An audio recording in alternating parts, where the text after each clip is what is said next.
పద్మ పడిన కష్టం. పద్మ అంటే ఉదయం 5 గంటలు. అందరూ ఇంకా నిద్రలో ఉండగానే పద్మ లేచి స్నానం చేసి ఇంటి గుడిలో దీపం వెలిగించేది. చల్లని గాలిలో దేవుడి పాటలు వినిపిస్తుంటే ఆమె మనసు ప్రశాంతంగా ఉండేది. పూజ కాగానే పద్మ వంటగదిలోకి పరిగెత్తేది. కాఫీ, అల్పాహారం, మధ్యాహ్న భోజనం అన్నీ వేగంగా సిద్ధం చేయాలి. కొద్దిగా ఆలస్యమైనా భర్త రాఘవ, పిల్లలు అఖిల్, శ్రేయ కోపంతో గొడవపడేవారు. మళ్ళీ ఆలస్యమా పద్మ? సమయానికి కాఫీ ఇవ్వలేవా అని రాఘవ చిరాకుపడేవాడు. అందరూ తమ పనులకు వెళ్ళిపోయాక పద్మ ఇంటిని శుభ్రం చేసి పాత్రలు కడిగేది. ఆ పనులన్నీ అయ్యాక ఒక్క నిమిషం మాత్రం ఆమె సోఫాలో విశ్రాంతి తీసుకునేది. అబ్బా అంటూ ఒక పెద్ద నిట్టూర్పు వదిలి వెంటనే మిగతా పనుల కోసం లేచేది.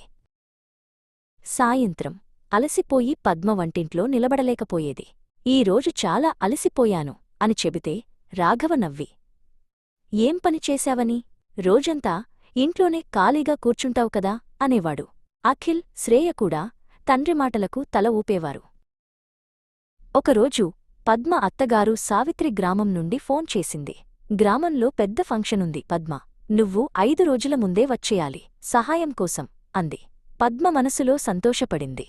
అక్కడైనా విశ్రాంతి దొరుకుతుందేమో అనుకుంది. పద్మ గ్రామానికి వెళ్ళిపోయింది. ఇంట్లో మొదటి రోజు రాఘవకు కాఫీ పెట్టడం పెద్ద పరీక్షగా మారింది. వంటగదిలో పొగ వచ్చే వరకు కాఫీని మరిగించాడు. అఖిల్ తన లంచ్ బాక్స్ ఎక్కడ పెట్టాడో తెలియక 10 నిమిషాలు వెతికాడు. రెండో రోజు నాటికి ఇల్లు యుద్ధభూమిలా తయారైంది. రాఘవ ఆఫీసుకు సమయానికి వెళ్లలేకపోయాడు. శ్రేయ యూనిఫాం ఇస్త్రీ చేయకపోవడంతో ఏడ్చింది. ఆ గందరగోళంలో కూర్చున్న రాఘవకు పద్మ చేసే పని విలువ మొదటిసారిగా అర్థమైంది. 5వ రోజు ఫంక్షన్ కోసం రాఘవ, అఖిల్, శ్రేయ గ్రామానికి చేరుకున్నారు. అక్కడ పద్మ చాలా ఉల్లాసంగా ముఖ్య అతిథిలా అందరితో మాట్లాడుతోంది.